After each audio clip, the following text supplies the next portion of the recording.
Salut everyone, and welcome back to another episode of Victoria to Heart of Darkness, the Late Falls campaign, where we take on, and we really did, take on the world!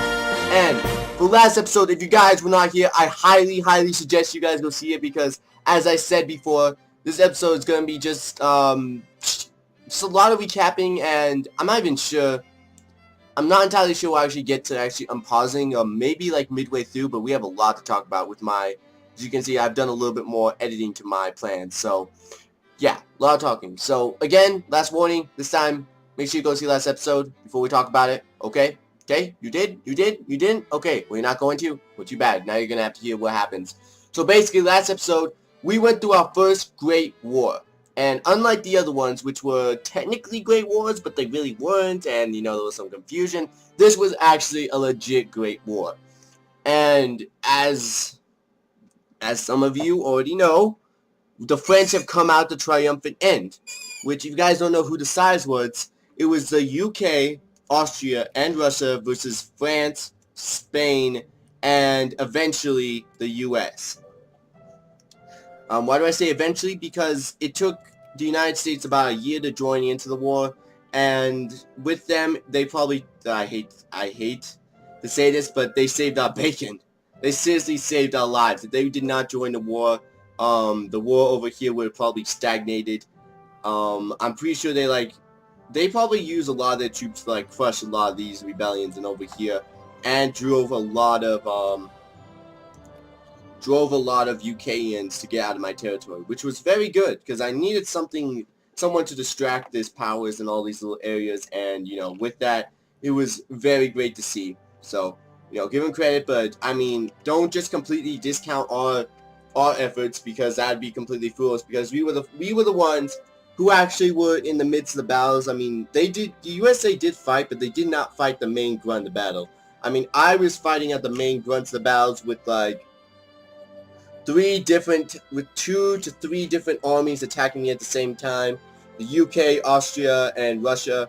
We were heavily defended, boarded. We had a major defense line going. If you look at my episodes, we had a major defense line going, and we honestly started to win. Just kind of kept our line good, and then we got gas attacks. And at that moment, I realized, hey, you know what? This will be a great time to attack. And wow, I really gotta split some of these units. Yeah, I'm gonna have to worry about that when I get back. But yeah, I realized once we got gas attacks, I immediately went on the offensive. Well, not immediately, but immediately enough, went on the offensive and basically took over all of Austria. And this all accumulated in the gigantic battle of, where is it? Bullish?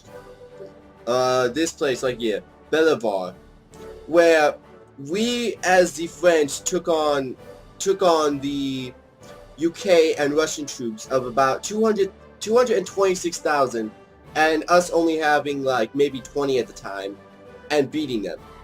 Now, yeah, that's pretty amazing. That's a pretty amazing win. And I will admit that we did add soldiers in the end. In fact, the end result of the total deployment of people we had in that battle was 150,000.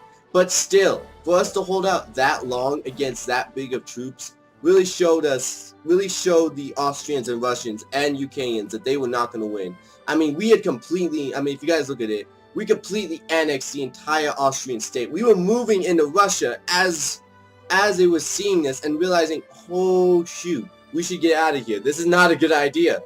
And so they declared peace, and we just, we're moving all my men back right now to take in the victory waves. And since this was a great war, both the UK, Russia, and Austria are all paying militaristic reprieves, or 25% of their taxes, and are disarming themselves, so that my army, my industrial power, and my prestige has now risen above everyone else, and I am officially the greatest power. Wait, that's not the right screen. I am officially the greatest power in this game. There is no one else on this place that could match me in any place, in any technological advancements, that could match me in all 3 areas. You could argue that the Chinese could match me in industrialization, and they could match me. Wait, they have some things coming from I'm gonna have to check out some of these places because I've been wondering where I get some industrial power, because right now I'm gonna take out Belgium, so that's not gonna be. I only have 2 places I actually use these for, and that's Belgium and Italy, and they're gonna be taking over soon. Well, at least Belgium is gonna be taking over soon, and Italy I'll get to in a second. But yeah, no one can really take me on in all 3 areas, and that makes me feel so happy that I've risen above this, like, almost godlike status of, like, I don't know, just annihilating everyone. It's such a great feeling right now. The French have finally proven, without a doubt, well, the French have proven in this universe, without a doubt, their military can kick butt and take names. In this universe, there is no joke about the French military and how they retreated. There is nothing about that. There is only the tales of how the French have always been the victors in the inevitable wars, and how they will always triumph in the end. This is not a UK world. This is the Les France world. And for that, we have to give our credit to our leaders of Proud Les France. I am so grateful. So, yeah! Les France, everyone! Hear it again, one more time. Les France! J'adore les Français. That's all I gotta say. J'adore les Français. Okay. So now, after that rousing speech, what are we have now that we've kind of gone through our First World War, things have basically changed, and as I've said, I've just kind of mentioned some of the changes. We have completely become the world greatest power, and I mean, it only took us 4 years, which, if you remember correctly, I was like behind by like 900, and now I became like the best in the world. But yeah, in those 4 years, a lot of things are changing and are about to change the world. So let's get to it. First off, let's start with the great powers of Russia and Austria. Right now, ever since I took them out and kind of destroyed their great powerness, or kind of destroyed their armies and their disarming, because right now they both can't arm themselves, which is by far the greatest thing in the world. So that, oh, England, I'm gonna use that so much against you. You're not gonna catch up to me ever again. But with that fact, what has happened to all of them is that they all basically decreased in power, and what severely happened, which I did not expect to happen, is that both Austria and Russia have dropped from the great power sphere. And I know right now they look like they're on the great power, road and everything. But the thing is that the other great powers have basically overshadowed them. So like if I go to the actual listing, and this will probably become the new great powers, Italy has risen, which, okay, blab in my mouth when I said that Italy would never do this. They actually rose and actually are going to become the next great power. And then, surprisingly, Sweden is going to become another great power after that, which I did not see coming at all. Which that's actually a bad thing for them, because that means they can't declare war on Russia or use crises against Russia, which would be, to like gain their cores back, which would actually be a really good time, because right now they're having major internal revolts over there. So, there's population. Yay! How's the population doing in comparison to the world? Let's see. London has 1.242. I'm doing okay. I mean, I'm still I've been more than Moscow. We have a Moscow. Yeah, I'm more than Moscow. I can't even see Moscow on this map. Vladimir, Bono, Moscow. Yeah, I'm way more than Moscow. How's Washington doing? Washington. Yeah, I'm way more than that. Philadelphia. Yeah. Am I more than... Yeah, I'm still more than New York. Sorry, people. It took me a moment there. I had to think. In fact, how is New York's population doing? I'm kind of curious. So let's see. It's workers, laborers. Mainly Yankee, as I expected. Yeah, this is all just mainly Yankee stuff. And yeah. Yeah, so there's that. And like I said, so they'll be, Italy and Sweden, at least for the time being, will move up to being great powers in their own right. Which means all these little tiny nations, Persia, Romania, Serbia, Krakow, Moldavia, Bulgaria, all these nations, and none of these, I actually don't care about any of these, but all these nations that I care about from Russia are going to be released. And so what that means is that we can, with our efforts, go in and just start sphering, annexing, and doing as much as we want to them, because the vacuum of power has shifted, and actually, I'm actually allied with 4 of the great powers of the world, or at least future to be great powers of the world, which is a good thing. But I kind of wish that Italy, and I definitely wish Sweden would have remained in my sphere, so that, you know, I didn't have to do so much jumping around. And if you're wondering, that is the reason why I don't want to invest any more like industrial power into those nations. It's because they are so interesting. Okay? Okay.